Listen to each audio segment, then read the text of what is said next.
This is the third and last part of a series of episodes on French colonialism in Asia. If you haven't yet, I strongly advise to listen to the 2 previous episodes before listening to this one. Bonjour à toutes et à tous, avant d'aller plus loin, je vous préviens qu'une transcription est disponible gratuitement sur Patreon. Vous trouverez un lien dans la description de l'épisode. Et restez bien jusqu'à la fin car à la fin, je ferai une version rapide de cet épisode. Alors aujourd'hui, on va finir notre série sur la colonisation française en Asie. Au premier épisode, on a retracé l'invasion de la France sur le territoire asiatique. Je vous avais expliqué le verbe retracer. Donc au premier épisode, on a retracé l'invasion de la France sur le territoire asiatique. Au deuxième épisode, je vous ai parlé de la mission civilisatrice. La mission civilisatrice, c'était une théorie imaginée en France et adoptée par d'autres pays européens. Cette théorie dit que les peuples européens sont soi-disant, supposedly, des peuples supérieurs et qu'ils ont donc la responsabilité ou la mission de civiliser le reste du monde. Et on a par exemple Jules Ferry qui expose cette théorie de manière très explicite dans un discours de 1885. Alors en français, un discours, on pourrait également dire un speech. Donc on utilise le terme anglais. Vous pouvez dire faire un discours ou faire un speech. Je répète cette phrase plus rapidement. On a par exemple Jules Ferry qui expose cette théorie de manière très explicite dans un discours de 1885 ou de 1885. Jules Ferry, c'était un homme politique qui est célèbre pour avoir rendu l'école française publique, gratuite et laïque. Mais il est aussi célèbre pour avoir été un grand défenseur de la colonisation. Et donc il avait déclaré « Il faut dire ouvertement que les races supérieures ont un droit vis-à-vis des races inférieures. Je répète qu'il y a pour les races supérieures un droit parce qu'il y a un devoir pour elles. Elles ont le devoir de civiliser les races inférieures. » Alors, je vais expliquer. Donc, c'est une citation, it's a quote, c'est une citation. Il faut dire ouvertement. Il faut dire, c'est we must say. C'est un peu donc l'équivalent de il est nécessaire de dire. Il faut dire. Il faut dire ouvertement.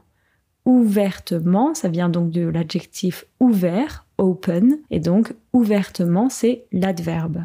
Il faut dire ouvertement que les races supérieurs ont un droit. Avoir un droit, c'est to have a right, ont un droit vis-à-vis des races inférieures. Ensuite, il a déclaré « Je répète qu'il y a pour les races supérieures un droit parce qu'il y a un devoir pour elles. » Un devoir, c'est a duty. Donc attention, un droit, a right, un devoir, a duty. Et il continue en disant « Elles ont le devoir de civiliser les races inférieures. » Donc vous voyez un peu la mentalité de l'époque.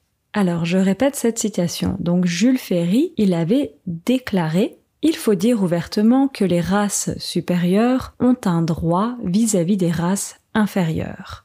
Je répète qu'il y a pour les races supérieures un droit parce qu'il y a un devoir pour elles. Elles ont le devoir de civiliser les races inférieures. » Et comme je vous disais la semaine dernière, beaucoup d'historiens considèrent que cette mission civilisatrice, c'était une théorie qui permettait aux puissances coloniales européennes de justifier l'invasion d'un territoire et l'exploitation d'un peuple. Donc c'était une théorie qui permettait. Permettre quelque chose, c'est to enable something. Permettez, c'est donc au passé. Je répète plus rapidement. Comme je vous disais la semaine dernière, beaucoup d'historiens considèrent que cette mission civilisatrice, c'était une théorie qui permettait aux puissances coloniales européennes de justifier l'invasion d'un territoire et l'exploitation d'un peuple. Je vous expliquais également qu'avec la révolution industrielle, les puissances européennes avaient besoin de ressources pour développer leurs industries. avoir besoin de quelque chose, j'ai expliqué plusieurs fois, c'est to need something. Le besoin, c'est the need. Et donc, les puissances européennes avaient besoin de ressources pour développer leurs industries. Coloniser une partie du monde, c'était une solution très efficace pour développer l'industrie française. Les territoires colonisés étaient riches en ressources naturelles et bien sûr, la population locale pouvait également être exploitée. Mais une grande partie de la population locale était opposée à cette invasion et à cette exploitation. Et donc aujourd'hui, je vais vous raconter comment cette opposition à la colonisation française s'est transformée en une guerre. La guerre d'Indochine. Donc attention, to turn into something, c'est se transformer en quelque chose. Attention au choix de la préposition, se transformer en quelque chose. Donc cette opposition à la colonisation française s'est transformée en une guerre, la guerre d'Indochine. Je vous expliquais dans les épisodes précédents que l'Indochine a été créée en 1887, ou on pourrait dire en 1887. Attention, has been created a été créé. Et parce que c'est du féminin, quand on écrit créer, c'est écrit C-R, E accent aigu, E accent aigu, E. Donc on voit 3 E à la suite. Donc C-R et E. Et ça se prononce tout simplement, l'Indochine a été créée. Je vous expliquais dans les épisodes précédents que l'Indochine a été créée en 1887. L'Indochine, c'était donc le territoire asiatique colonisé par l'Empire français. L'Indochine était d'abord constituée de l'actuel Vietnam et du Cambodge, puis par la suite se sont ajoutés le Laos et une partie de la Chine. Et alors, comment est-ce que cette guerre d'Indochine a commencé ? La guerre d'Indochine a commencé en 1946, juste après la Seconde Guerre mondiale. 1946, donc on pourrait dire aussi 1946. Pour bien comprendre comment la guerre d'Indochine a commencé, il faut parler de la situation de l'Indochine pendant la Seconde Guerre mondiale. Pendant la Seconde Guerre mondiale, l'influence de la France en Indochine diminue considérablement. Le Japon en profite pour instaurer un protectorat en Indochine. En profite pour, donc c'est vraiment l'idée de, ils utilisent cette opportunité. Je vous donne un exemple. Je peux dire, I have a little bit of time, I'm going to use this opportunity to relax a little bit. Donc on pourrait dire, j'ai un peu de temps, je vais en profiter pour me détendre un peu. Je répète, j'ai un peu de temps, donc je vais en profiter pour me détendre un peu. Je répète un peu plus rapidement, pendant la Seconde Guerre mondiale, l'influence de la France en Indochine diminue considérablement. Le Japon en profite pour instaurer un protectorat en Indochine. En parallèle de ça, en 1941, des groupes communistes fondent le Viet Minh. Le Viet Minh, c'est la Ligue pour l'indépendance du Vietnam. Et donc le Viet Minh est opposé à l'occupation japonaise et à l'occupation française. Les membres du Viet Minh veulent obtenir l'indépendance des pays d'Indochine. En 1945, c'est la fin de la Seconde Guerre mondiale. L'Allemagne nazie est vaincue et par la suite, le Japon capitule. Et donc Ho Chi Minh, le fondateur du Viet Minh, proclame l'indépendance de la République démocratique du Vietnam. Ho Chi Minh devient le premier président de cette République démocratique du Vietnam. 1 an plus tard, 1 year later, 1 an plus tard, la France signe un accord avec Ho Chi Minh. C'est quoi un accord? Un accord, c'est an agreement, un accord. 1 an plus tard, la France signe un accord avec Ho Chi Minh. À cette époque, le président français, c'était le général de Gaulle. À cette époque, c'est pour dire in that time. À cette époque. À cette époque, le président français, c'était le général de Gaulle. Et cet accord entre les représentants du général de Gaulle et Ho Chi Minh dit que les peuples indo-chinois ont davantage d'autonomie politique, mais que les troupes françaises se réinstallent en Indochine. Davantage, je l'ai expliqué plusieurs fois, c'est l'équivalent de plus. Donc ça veut dire more, avoir davantage d'autonomie politique, ou on pourrait dire avoir plus d'autonomie politique. Et se réinstaller, qu'est-ce que c'est? Donc s'installer, vous comprenez, se réinstaller, ça veut tout simplement dire s'installer à nouveau. Je répète plus rapidement. Et cet accord entre les représentants du général de Gaulle et Ho Chi Minh dit que les peuples indo-chinois ont davantage d'autonomie politique, mais que les troupes françaises se réinstallent en Indochine. Et donc, avec le retour des troupes françaises en Indochine, la situation se dégrade rapidement. Les communistes du Viet Minh sont opposés à la présence des Français. Des violences contre les Français se multiplient et le Viet Minh organise des révoltes contre l'occupation française. Les Français attaquent en retour, c'est le début de la guerre d'Indochine.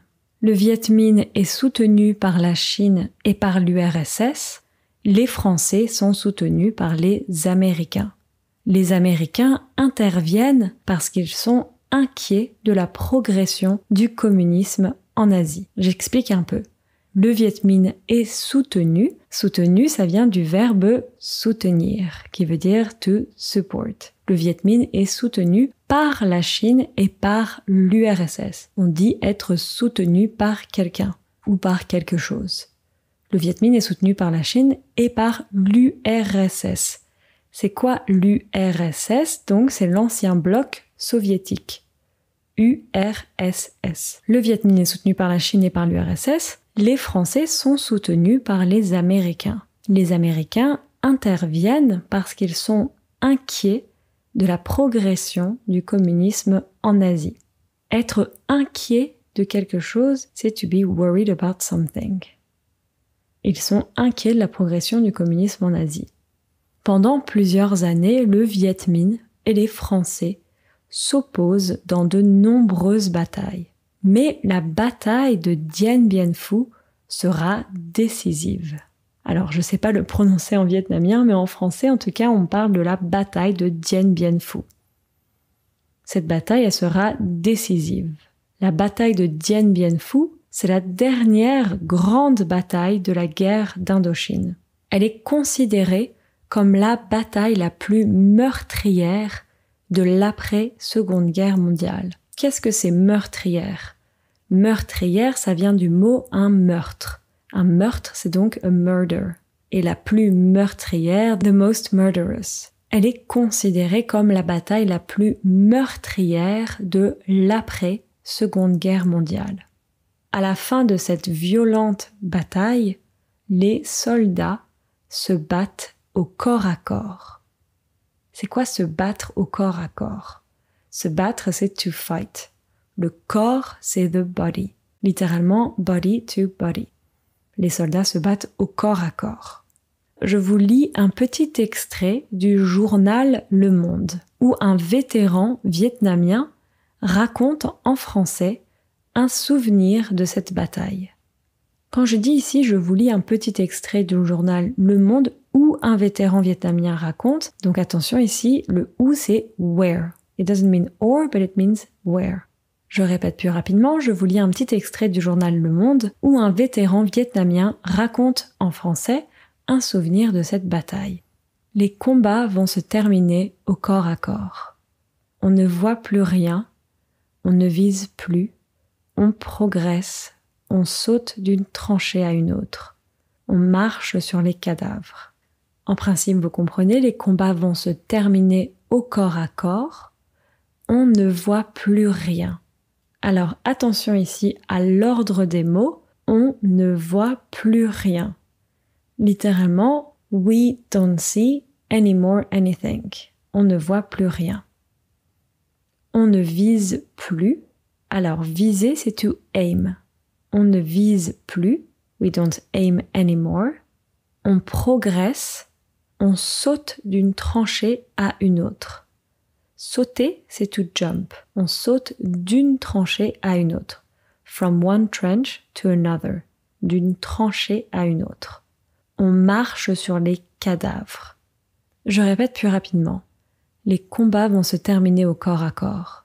On ne voit plus rien, on ne vise plus. On progresse, on saute d'une tranchée à une autre. On marche sur les cadavres. Marcher donc to walk, les cadavres, the corpses. On marche sur les cadavres. Après 2 mois de combat, les Français perdent la bataille de Dien Bien Phu. Perdre, c'est l'opposé de gagner. Les Français perdent la bataille de Dien Bien Phu. Petit exercice de conjugaison, on va conjuguer au présent le verbe perdre. Je perds, tu perds, elle perd ou il perd ou on perd. Nous perdons, vous perdez, EZ, attention. Elles perdent, ENT, ils perdent, ENT. Après 2 mois de combat, les Français perdent la bataille de Dien Bien Phu. C'est la victoire du Viet Minh, des soldats d'Ho Chi Minh. La défaite de la bataille de Dien Bien Phu marque la fin de la guerre d'Indochine.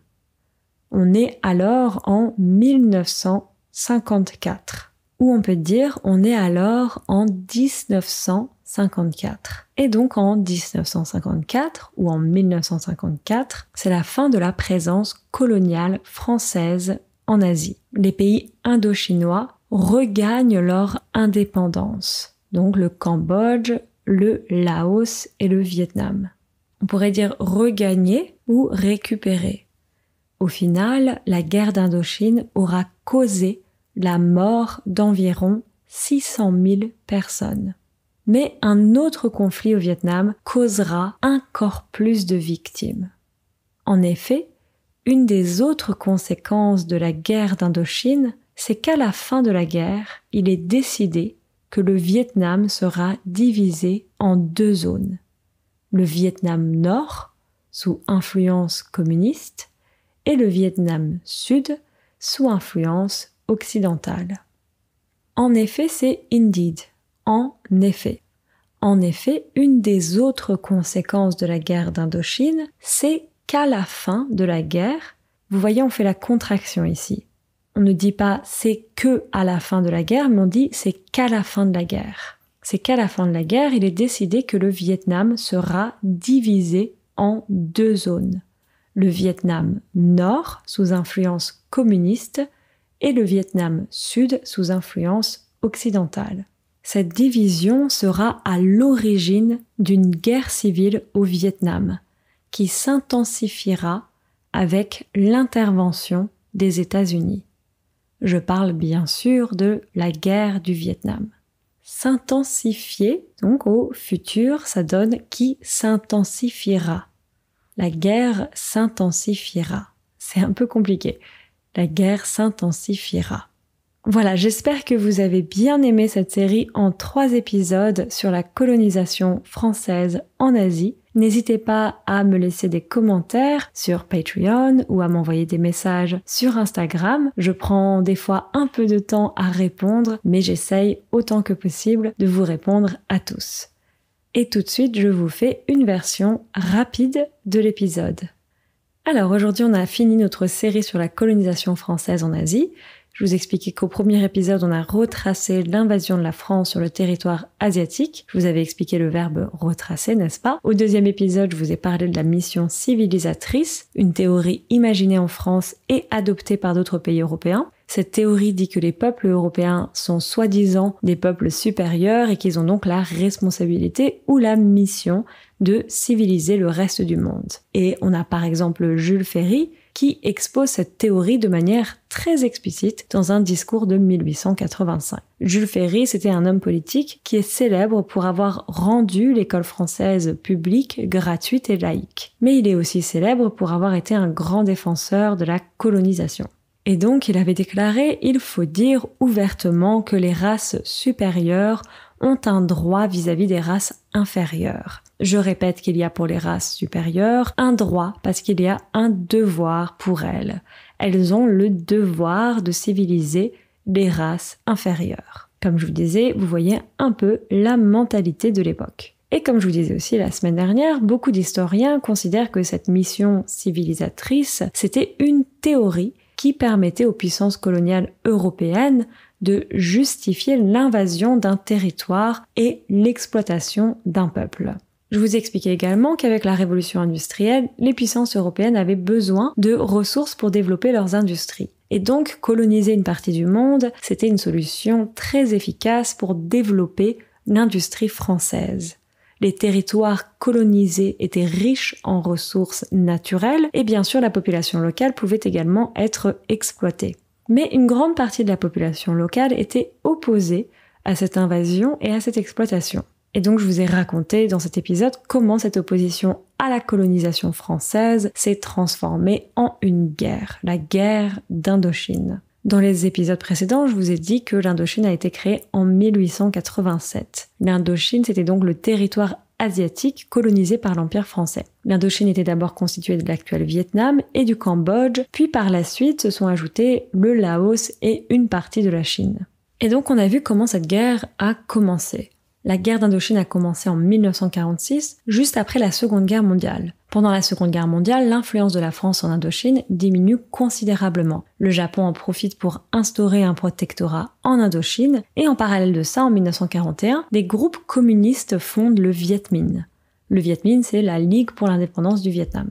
Et donc le Viet Minh est opposé à l'occupation japonaise et à l'occupation française. Les membres du Viet Minh veulent obtenir l'indépendance des pays d'Indochine. En 1945, c'est la fin de la Seconde Guerre mondiale.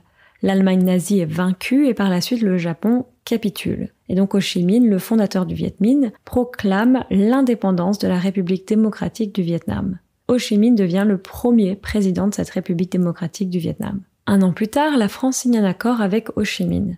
À cette époque, le président français, c'était le général de Gaulle. Et cet accord entre les représentants du général de Gaulle et Ho Chi Minh dit que les peuples indochinois ont davantage d'autonomie politique, mais que les troupes françaises se réinstallent en Indochine. Et donc, avec le retour des troupes françaises en Indochine, la situation se dégrade rapidement. Les communistes du Viet Minh sont opposés à la présence des Français. Des violences contre les Français se multiplient et le Viet Minh organise des révoltes contre l'occupation française. Les Français attaquent en retour et donc c'est le début de la guerre d'Indochine. Le Viet Minh est soutenu par la Chine et par l'URSS, les Français sont soutenus par les Américains. Les Américains interviennent parce qu'ils sont inquiets de la progression du communisme en Asie. Pendant plusieurs années, le Viet Minh et les Français s'opposent dans de nombreuses batailles. Mais la bataille de Dien Bien Phu sera décisive. La bataille de Dien Bien Phu, c'est la dernière grande bataille de la guerre d'Indochine. Elle est considérée comme la bataille la plus meurtrière de l'après-Seconde Guerre mondiale. À la fin de cette violente bataille, les soldats se battent au corps à corps. Je vous ai lu un petit extrait du journal Le Monde où un vétéran vietnamien raconte en français un souvenir de cette bataille. Les combats vont se terminer au corps à corps. On ne voit plus rien, on ne vise plus, on progresse, on saute d'une tranchée à une autre. On marche sur les cadavres. Après 2 mois de combat, les Français perdent la bataille de Dien Bien Phu. C'est la victoire du Viet Minh, des soldats d'Ho Chi Minh. La défaite de la bataille de Dien Bien Phu marque la fin de la guerre d'Indochine. On est alors en 1954. Et donc en 1954, c'est la fin de la présence coloniale française en Asie. Les pays indochinois regagnent leur indépendance, donc le Cambodge, le Laos et le Vietnam. Au final, la guerre d'Indochine aura causé la mort d'environ 600 000 personnes. Mais un autre conflit au Vietnam causera encore plus de victimes. En effet, une des autres conséquences de la guerre d'Indochine, c'est qu'à la fin de la guerre, il est décidé que le Vietnam sera divisé en 2 zones.